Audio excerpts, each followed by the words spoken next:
Buongiorno signora, sono il corriere. C'è un pacco da ritirare per suo nipote. Sono 1.000 euro in contanti. Ah no, io non ci casco, non ho nessun nipote.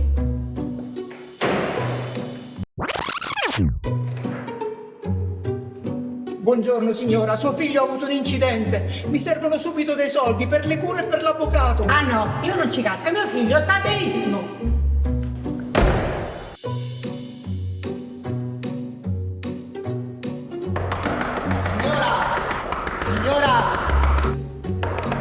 Signora!